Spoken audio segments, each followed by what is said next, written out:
Situé en plein centre-ville, un personnel accueillant. Le Royal Plaza Hotel, avec ses chambres spacieuses, bien équipées, calmes et d'un grand confort.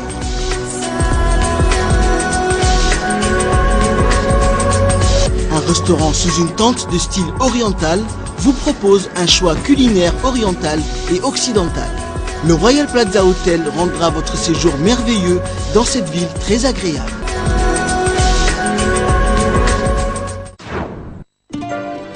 Bien avant que tu ne naisses, j'en savais déjà beaucoup sur toi. Tout ce que je fais pour toi, c'est par amour. Et je veux te donner ce qu'il y a de meilleur. Aujourd'hui, si tu pleures pour ton premier jour d'école, je risque de pleurer encore plus.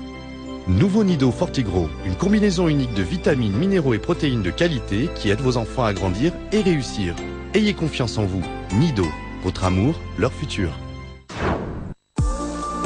Ivory Jet Service, depuis son terminal exclusif à Djibouti, vous permet de réserver 24 heures sur 24 et 7 jours sur 7 vos vols business et VIP vers toutes les destinations d'Afrique, du Proche-Orient et du monde.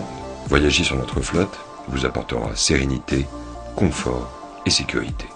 Tous nos vols sont aussi disponibles pour vos évacuations sanitaires d'urgence vers des hôpitaux les plus performants du globe. Ivory Jet Service, et le monde est enfin à vous.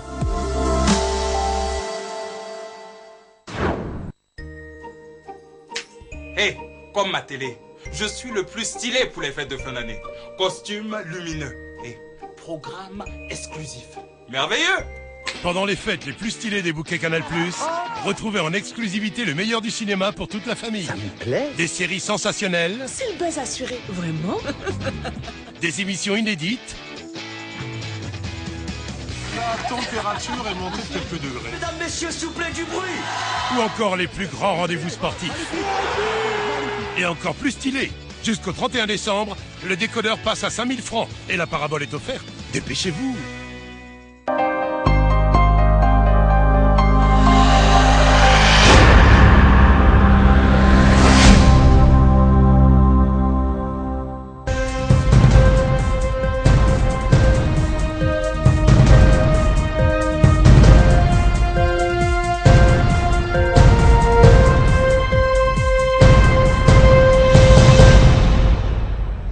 Mesdames et messieurs, bonjour et bienvenue dans cette édition de 15h. Tout de suite, les sommaires. Journée mondiale des droits de l'homme sous le thème « Droits et devoirs toujours ».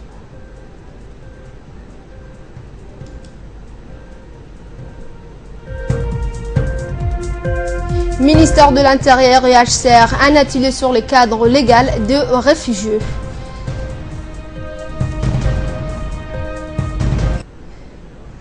Bienvenue à tous et merci de nous rejoindre. À l'instar des autres pays du monde, Djibouti a célébré la journée mondiale des droits de l'homme au Palais du Peuple. Cette journée avait pour thème « Nos droits, nos libertés, toujours ».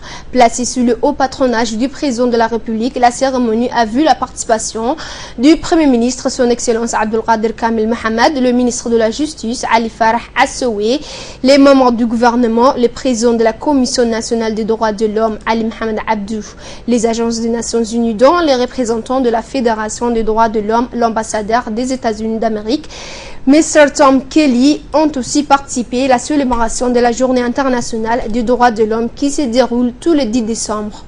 Les hauts représentants civils et militaires et les représentants de la société civile du pays étaient présents lors de la cérémonie qui a vu la participation d'un invité de marque. Il s'agit du ministre norvégien. La journée a été commencée par un sketch, une scène des comiques où une femme s'empresse pour célébrer la journée mondiale des droits de l'homme et le mari pense plutôt à son paquet de cartes. Après la lecture du Saint-Coran, le président de la CNDH intervient et fait le point sur la campagne des droits de l'homme qui vise à promouvoir et sensibiliser sur la Déclaration universelle des droits de l'homme. La journée a été marquée par des discours des personnalités politiques à la fois formelles et solennelles pour décrire l'évolution constante des droits de l'homme dans le monde et à Djibouti. Ces droits comprennent les droits d'avoir une éducation, de s'exprimer librement et de pratiquer leur religion de son choix sans crainte de persécution. Cette année marquait également le 15e anniversaire de l'adoption du protocole de Palerme des Nations Unies qui vise à lutter contre la traite de personnes, une forme moderne de l'esclavage, l'une des plus ignobles violations des droits humains. À cet effet, permettez-moi de vous livrer le message du secrétaire général des Nations Unies, M. Ban Ki-moon. Je cite: « Au moment où le monde est le théâtre d'atrocités à grande échelle et de violences généralisées, la journée des droits de l'homme devrait mobiliser une action mondiale plus concertée pour promouvoir les principes intemporels que nous nous sommes collectivement engagés à défendre. En cette année qui marque le 70e anniversaire de l'Organisation des Nations Unies, l'histoire du mouvement moderne des droits de l'homme, né de la Seconde Guerre mondiale, peut être une source d'inspiration. Le représentant du Haut Commissariat des droits de l'homme en Afrique de l'Est, M. Idrissa Kane, a délivré le message du Haut Commissaire des Nations Unies aux droits de l'homme et M. Ali Mohamed Abdou, président de la CNDH, a précisé que la célébration de cette journée est consacrée au lancement d'une campagne qui marque le 50e anniversaire de deux pactes internationaux relatifs aux droits économiques et sociaux et le pacte international relatif aux droits civils et politique adopté le 16 décembre 1966. Il a aussi salué l'engagement constant du président de la République aux côtés de la CNDH depuis sa création, tout en précisant que le combat pour le respect de l'homme est un combat constant qui nécessite une large participation, et spécialement la société civile. Ci-dessous, écoutons un extrait de leurs interventions. J'ai l'honneur et le privilège de délivrer la déclaration de son Excellence, M. Zeid Ra'ad Al-Hussein, le Haut Commissaire des Nations Unies aux droits de l'homme, à l'occasion de cette importante journée, la Journée internationale des droits de l'homme, et je cite: « À l'occasion de la Journée des droits de l'homme de cette année 2015, nous souhaitons que le monde réfléchisse à ce que signifie la liberté. La liberté est l'idéal qui sous-tend ce que nous appelons désormais le droit international des droits de l'homme, soit les normes et réglementations qui protègent et garantissent nos droits.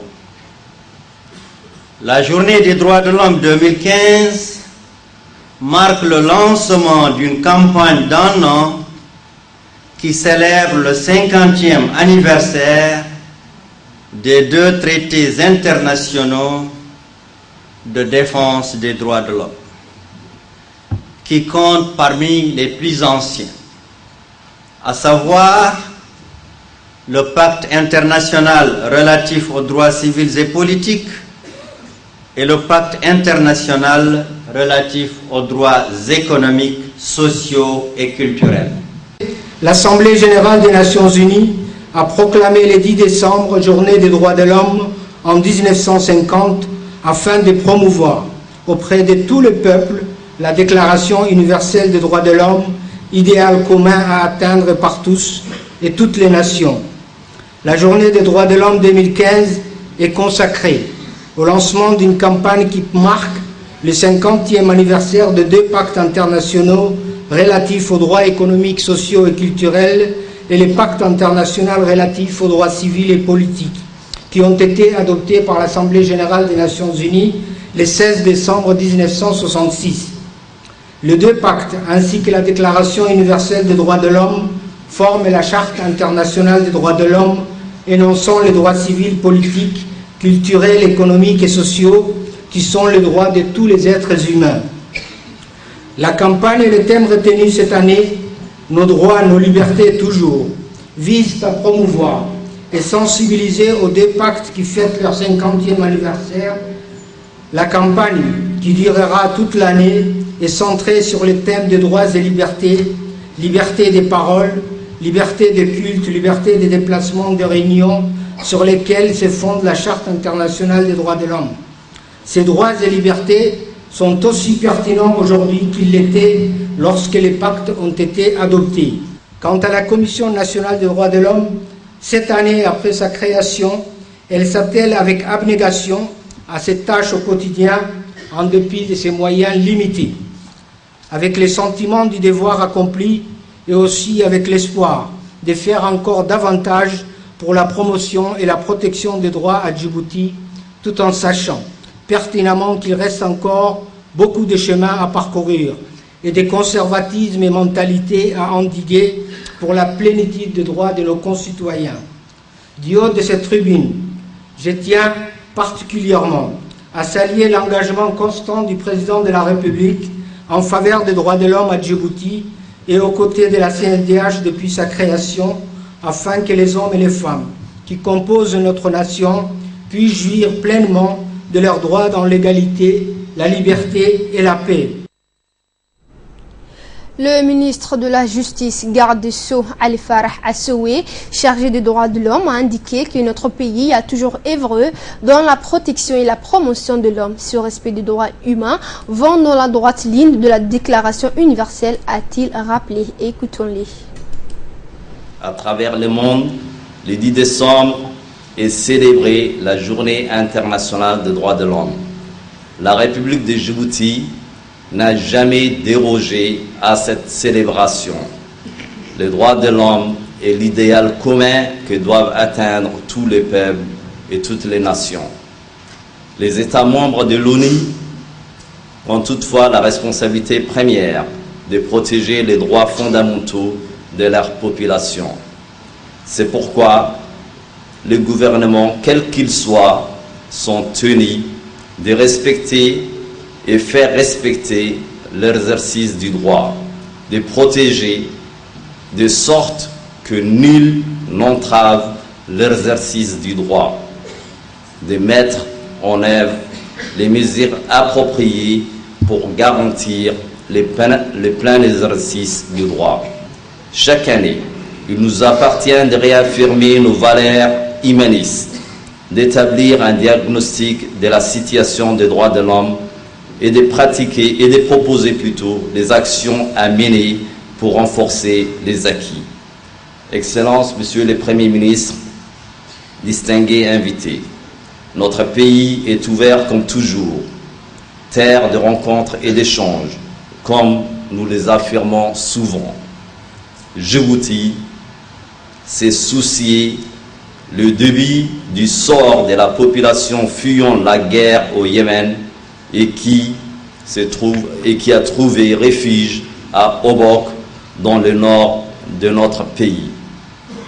Obok accueille une très forte population de réfugiés fuyant le conflit armé et en abandonnant tout ce qu'ils possédaient.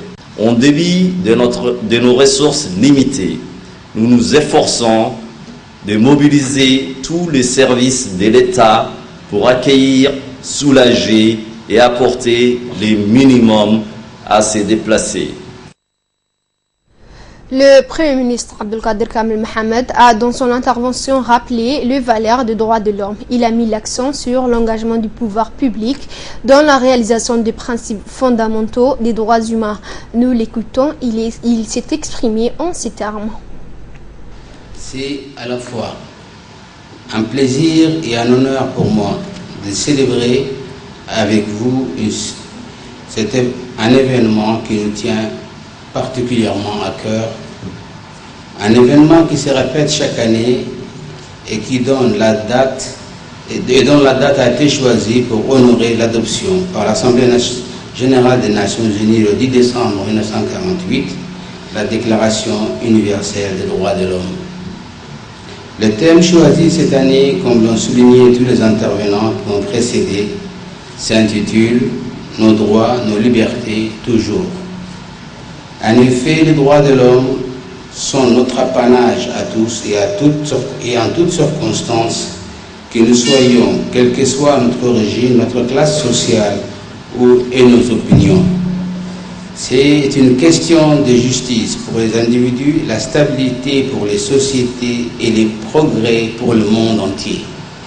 C'est la raison pour laquelle j'exhorte l'ensemble de nos concitoyens et les pouvoirs publics à s'impliquer davantage et à concrétiser les idéaux et les valeurs des droits de l'homme. Aussi, pour ne pas être juge et partie, nous avons décidé d'agir par l'intermédiaire des mécanismes et institutions nationales en leur confiant les missions de promotion et de protection des droits de l'homme et de défense des citoyens. C'est là le rôle primordial de la Commission nationale des droits de l'homme qui s'acquitte de sa tâche au quotidien sans complaisance ni zèle et en toute indépendance et conformément aux principes de Paris. Nous ne ménageons d'ailleurs aucun effort pour la réalisation pleine et entière des droits de l'homme dans notre pays où les progrès constants réalisés en matière de droits de la femme et de lutte contre la pauvreté pour le développement social illustrent, s'il en est besoin, de notre engagement en faveur de la démocratie et des droits humains en général.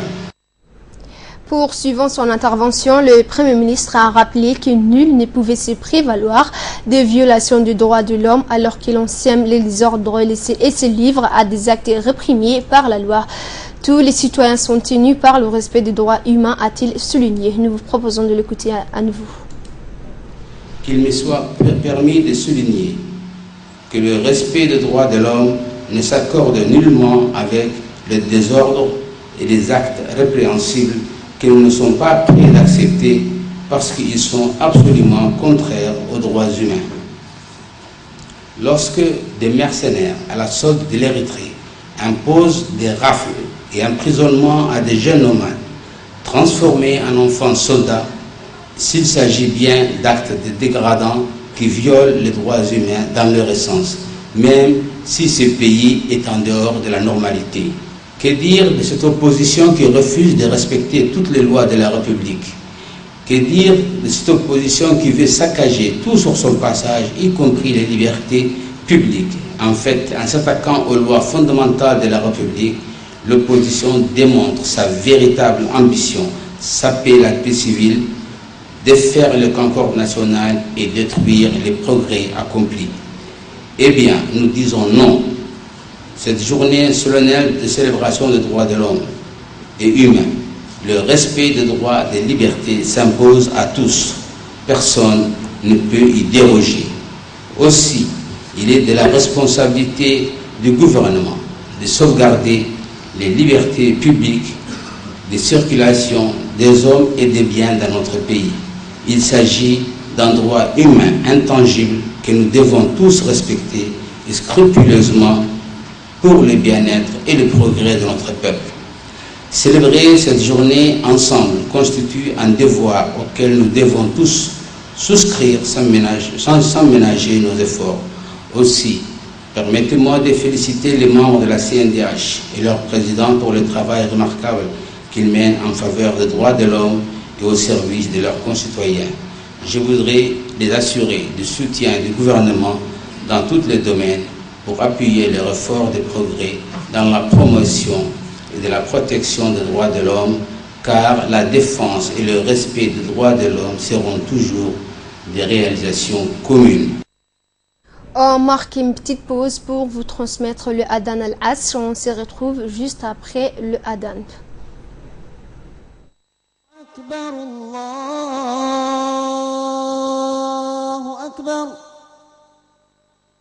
الله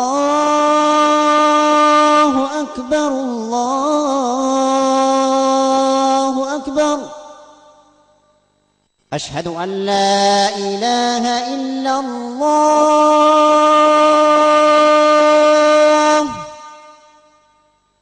أشهد أن لا إله إلا الله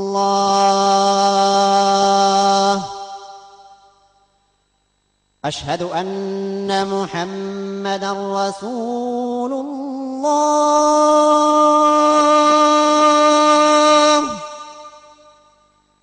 أشهد أن محمدا رسول الله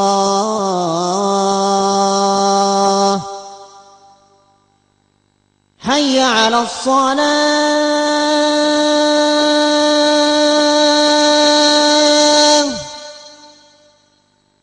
حي على الصلاة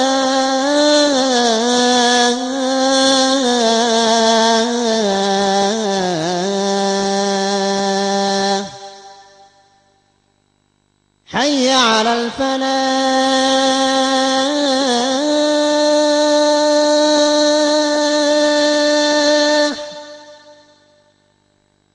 حي على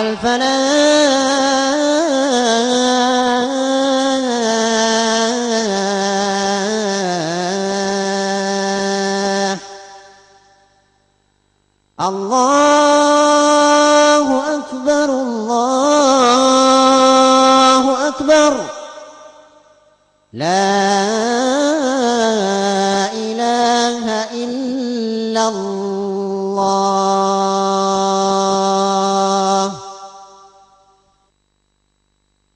اللهم رب هذه الدعوة التامة والصلاة القائمة آت سيدنا محمدا الوسيلة والفضيلة وابعثه اللهم مقاما محمودا الذي وعدته إنك لا تخلف الميعاد.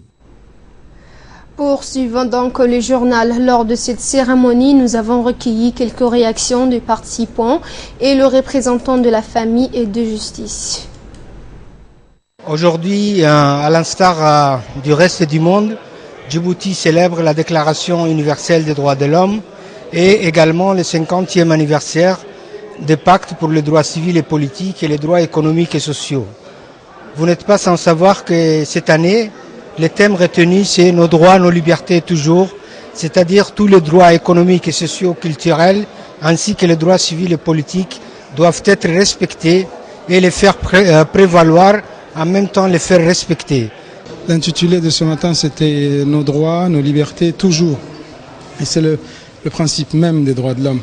Droits et libertés toujours. Tous les jours à Djibouti, les droits il est pourvu par les services publics, santé, justice, éducation, à la satisfaction des besoins liés aux droits qui découlent des droits des citoyens à Djibouti. Pour ce qui est des libertés, l'obligation dans un état de droit, c'est garantir l'exercice plein et entier de ces libertés. Autre nouvelle du pays, à l'invitation du garde des Sceaux, ministre de la Justice, le secrétaire d'État du Royaume de la Norvège en charge de la justice et de la sécurité publique séjourne à Djibouti du 9 au 11 décembre 2015. Le secrétaire d'État de la Norvège est arrivé hier matin dans notre pays. M. Göran Kalmyr a été convié pour assister ce matin à la cérémonie relative à la Journée internationale des droits de l'homme. Cérémonie placée sous le haut patronage de son Excellence, M. le Premier ministre. À l'issue de cette grande cérémonie, les premiers ministres M. Abdelkader Kamel Mohamed et le ministre de la Justice Ali Farah Assoué, ainsi qu'en présence de M. le secrétaire général du Premier ministre, recevaient la délégation norvégienne à la primature. Le secrétaire d'État à la Justice et la sécurité publique de la Norvège, son Excellence M. Göran Kalmyr, était accompagné au cours de cet entretien d'une délégation composée de l'ambassadeur M. Morten Aslad, conseiller principal du ministre des Affaires étrangères, de M. Knut Felberg, directeur du ministre de la Justice et de la Sécurité publique, de l'ambassadeur de la Norvège accrédité à Djibouti, son Excellence M. Andreas Gader, et enfin de M. Tommy Wold, attaché spécial de l'ambassade de Norvège. Pour la partie djiboutienne, outre le Premier ministre, le ministre de la Justice, le secrétaire général de la primature, le secrétaire général du ministère de la Justice, la conseillère principale du ministre de la Justice chargée de relations internationales et le directeur de la communication du ministère de la Justice l'a composé. Le Premier ministre a remercié la délégation norvégienne de sa présence dans notre pays. Les discussions ont porté en priorité sur les problèmes liés à la sécurité, à la gestion des flux migratoires clandestins et de réfugiés, de la gestion et des difficultés que cela engendre, car s'immiscer des éléments terroristes. Le Premier ministre a rappelé que notre République, compte tenu de ses positions internationales, surtout dans la résolution des problèmes de la Somalie et de la forte présence du contingent militaire étranger, USA, France, Italie, Japon, elle était l'objet de diverses menaces terroristes constantes, que la sécurité était la priorité du gouvernement de la République de Djibouti, que tous les moyens étaient mis en place afin d'assurer la sécurité des biens et des personnes, poursuivait le ministre de la Justice. Le ministre de la Justice a affirmé à la délégation norvégienne que le gouvernement était ouvert à toute proposition de coopération entre les deux nations, exemple dans le domaine du renseignement. Prenons la parole à son tour, le ministre norvégien remerciait chaleureusement les autorités djiboutiennes pour l'accueil privilégié qui lui a été réservé, notamment concernant la sécurité de sa délégation et lui-même. En outre, il a affirmé que le royaume de la Norvège souhaite nouer de relations étroites avec la République de Djibouti concernant le sujet développé autour de cet entretien. Le royaume de la Norvège est concerné à plus d'un titre dans la lutte contre le terrorisme, la gestion des flux migratoires et des réfugiés. Au plan économique, les intérêts norvégiens sont également concernés car c'est une zone commerciale hautement stratégique par où transitent les biens destinés à son pays. Il a été convenu entre les parties de se revoir pour mettre en œuvre les projets de coopération entre nos deux nations.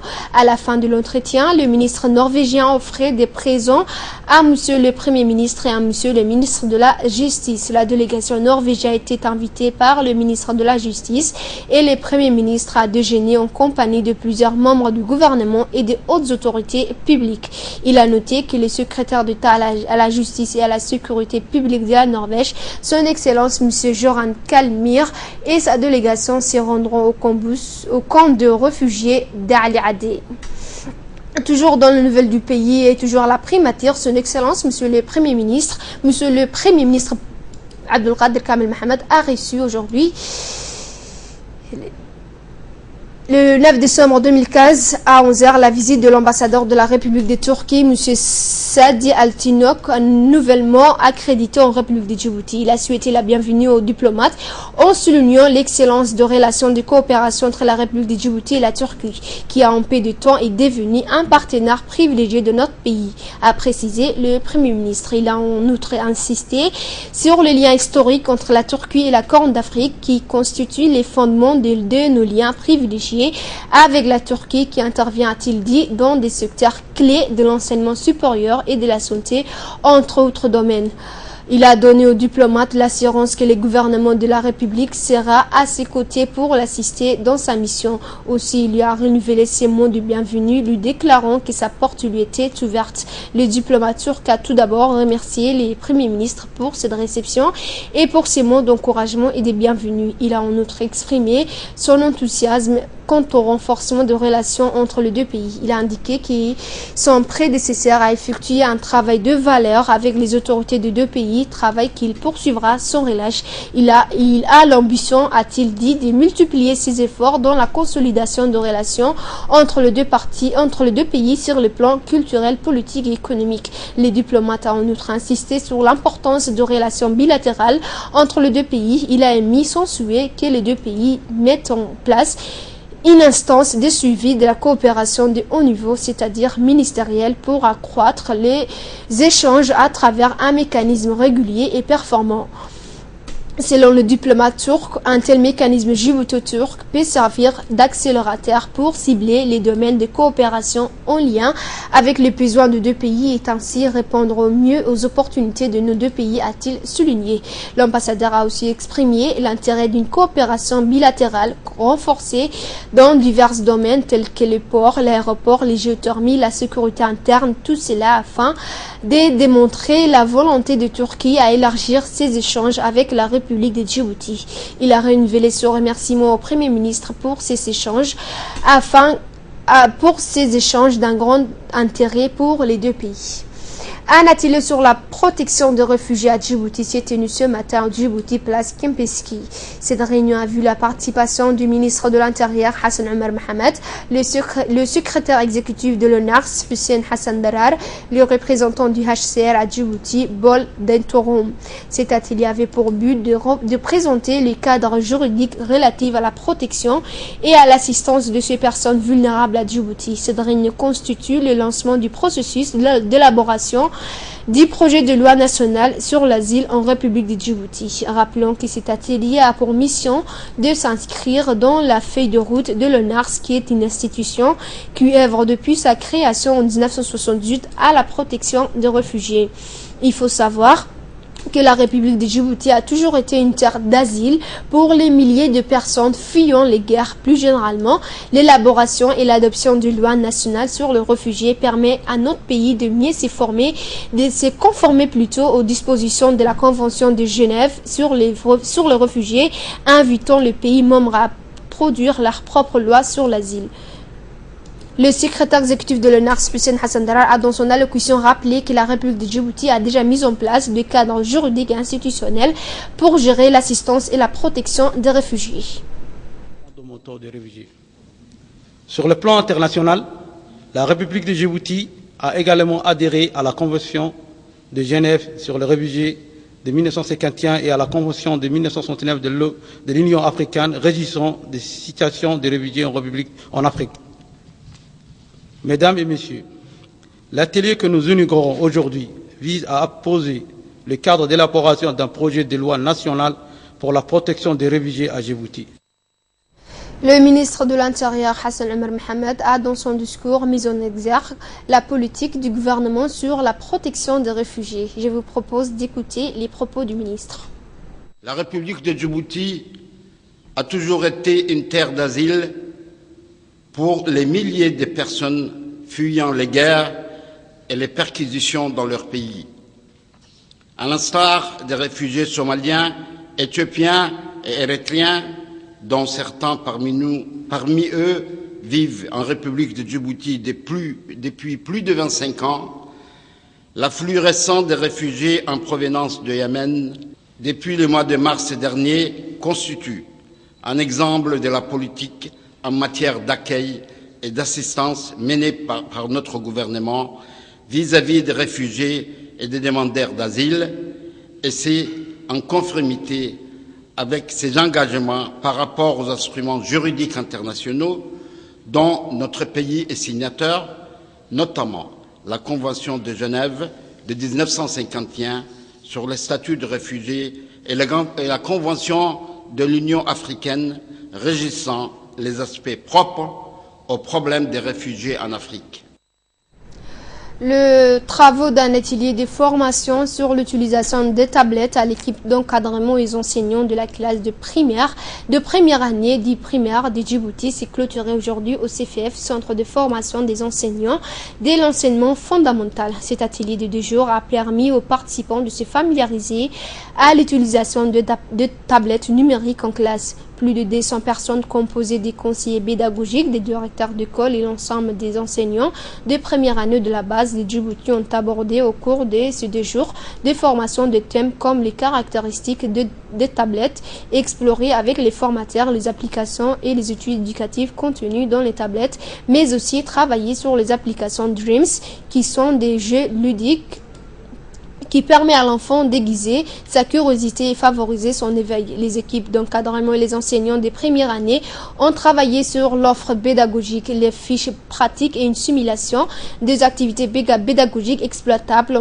en classe avec ses élèves. Enfin, le thème sur les consignes et la sécurité ont été abordés pour la préservation et inculquer les attitudes responsables quant à la gestion de ces outils numériques. Les travaux de l'atelier se sont clôturés avec la présence du secrétaire général M. Haroun Omar Aden et des hauts cadres du MENFOP au CFF, dans les mots de clôture du directeur général du CRIBEN, Saïd Nour Hassan, a rappelé aux enseignants ainsi qu'aux directeurs d'école et conseillers que leur implication dépend de la réussite de ce projet, une tablette pour enfants, par enfant plutôt, et que chacun et chacune doit maîtriser cet outil pour un meilleur usage en classe. Quant au secrétaire général, il s'est dit confiant sur le résultat de ces 2 jours de travaux. Il a exhorté aux participants de s'impliquer pleinement à ces projets, mais aussi de prendre soin de ces tablettes une fois dans leur classe, rappelant que dans le cadre de ces projets, ces tablettes seront aux mains des élèves de première année dans toute l'école du pays la semaine prochaine.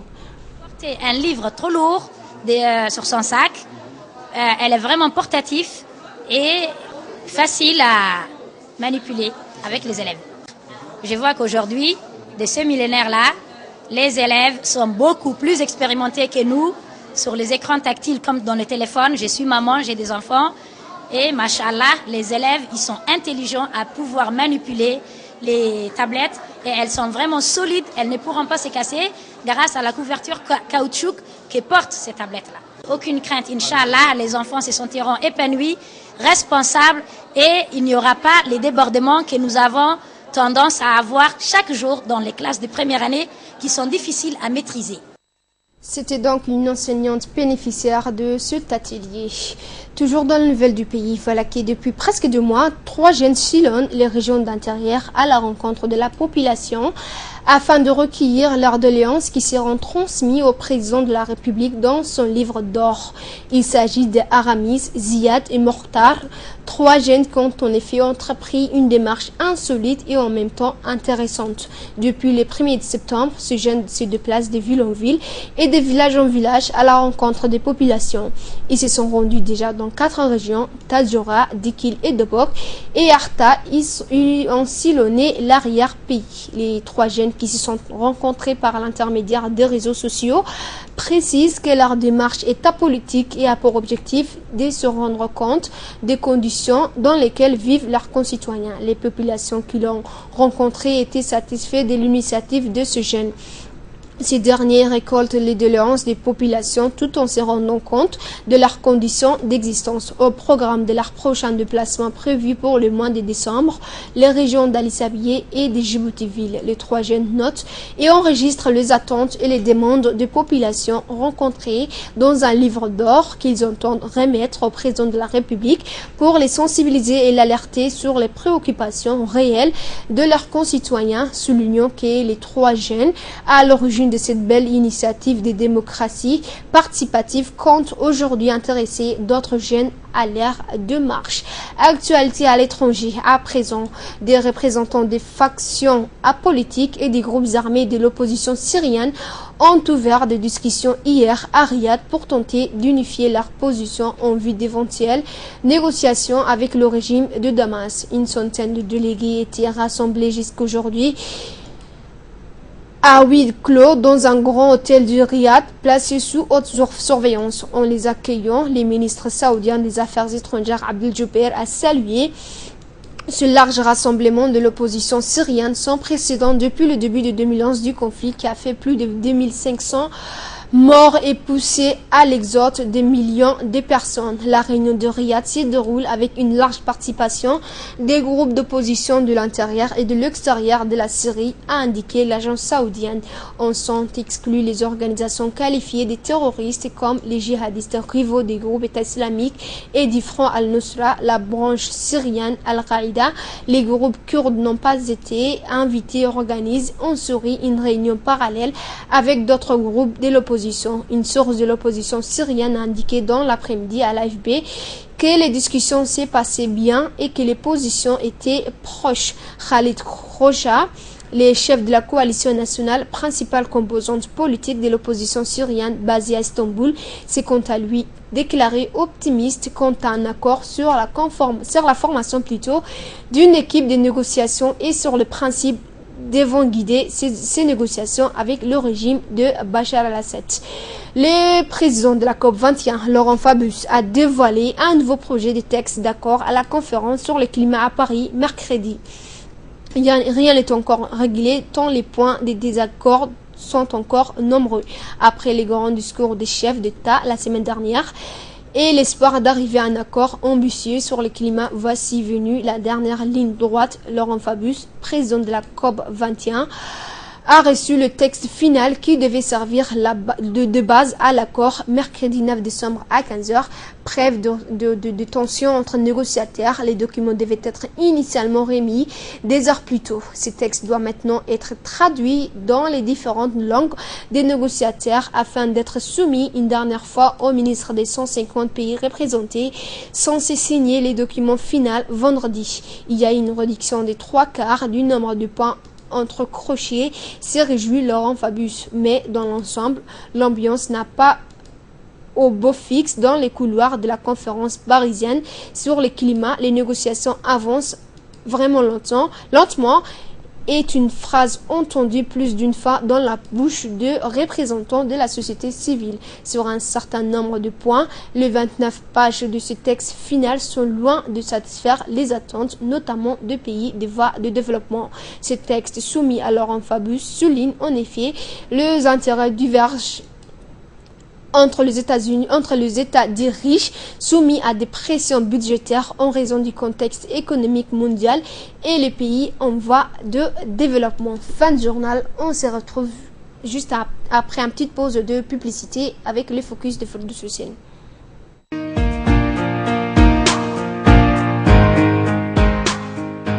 Le Croissant Rouge de Djibouti est une institution humanitaire créée en 1977 et membre de la Fédération internationale de la Croissant Rouge et du Croissant Rouge. La Société nationale du Croissant Rouge de Djibouti mène divers programmes comme les formations aux premiers secours pour le grand public afin de leur transmettre le nécessaire sur les gestes qui sauvent.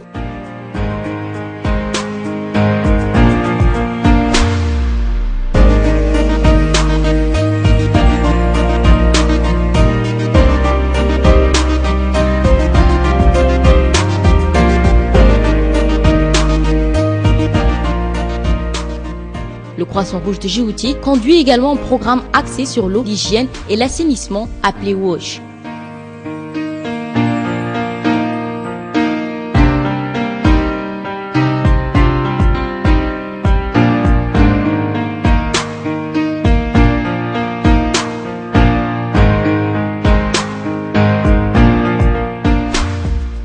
La Société nationale du Croissant Rouge de Djibouti, à travers le programme de rétablissement des liens familiaux, s'emploie à aider les familles séparées suite au conflit, à une catastrophe naturelle et aux migrations pour rétablir le contact. Le Croissant Rouge, de par sa mission, se veut au service des plus vulnérables.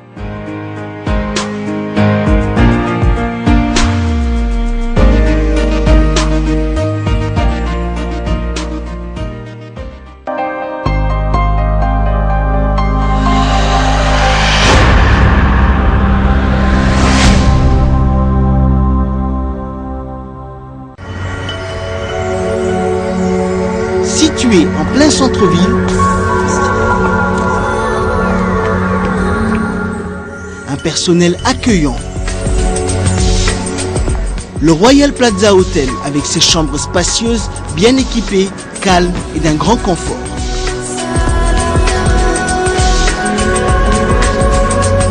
Un restaurant sous une tente de style oriental vous propose un choix culinaire oriental et occidental. Le Royal Plaza Hotel rendra votre séjour merveilleux dans cette ville très agréable.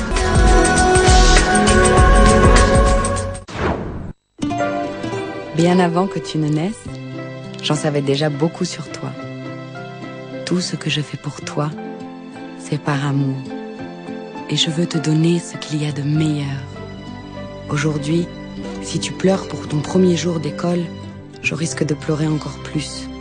Nouveau Nido Fortigro, une combinaison unique de vitamines, minéraux et protéines de qualité qui aide vos enfants à grandir et réussir. Ayez confiance en vous. Nido, votre amour, leur futur.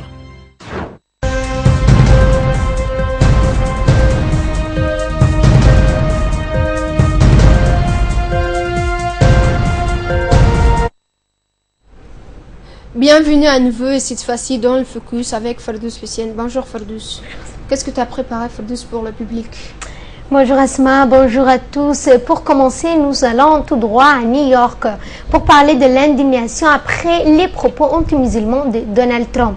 Aux États-Unis, une centaine de responsables politiques et religieux se sont rassemblés hier à New York pour dénoncer les propos de Donald Trump, le candidat à l'investiture républicaine, a déclaré mardi qu'il fallait interdire l'entrée des musulmans aux États-Unis. L'homme est coutumier des phrases choc Mais là, trop c'est trop, on dit l'unisson de ses représentants politiques et religieux, et d'indiquer qu'un tel individu n'avait pas sa place dans la course à la Maison-Blanche. Il n'y a pas qu'aux États-Unis que ces propos suscitent l'indignation. À Londres, on dénonce aussi des propos anti-musulmans de Trump.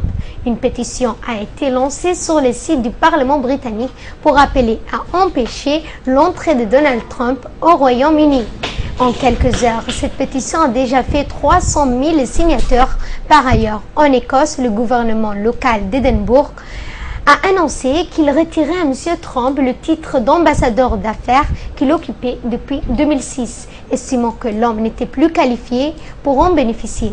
Peu après, c'est l'université de Robert Gordon d'Aberdeen qui a indiqué qu'elle lui retirait un doctorat honorifique. Le tollé soulevé par ses propos ne semble pas entraver le milliardaire déterminé. L'homme, toujours en lice pour obtenir l'investiture républicaine, mais il n'exclut pas de se représenter comme candidat indépendant. Et pour restant toujours dans le continent américain, et cette fois en Argentine, les adieux de Cristina Kirchner à la présidence argentine après avoir passé 8 ans à la tête de l'État.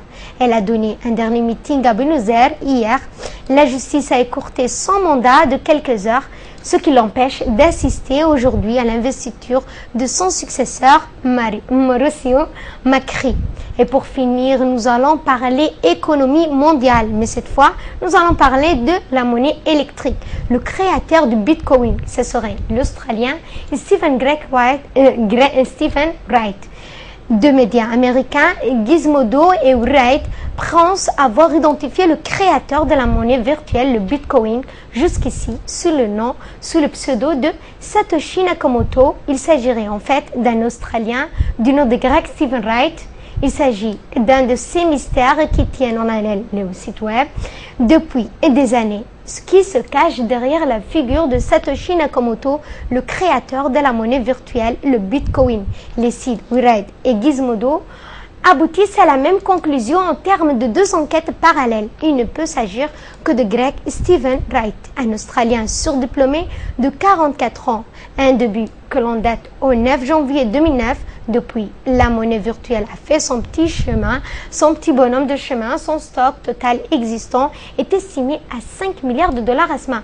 Au départ, simple curiosité de geek, le Bitcoin a été adopté pour de multiples usages allant du simple transfert d'argent au trafic de drogue internationale. Il s'est allié au passage une réputation de plus sulfureuse. Pourtant, la véritable identité de Satoshi Nakamoto n'a jamais été révélée. Malgré les tentatives, plusieurs magazines comme le Newsweek ou The News Yorker de percer ce mystère qui vient d'être révélé au grand jour. Merci Ferdous pour tous ces détails intéressants. Merci à vous de nous avoir suivis.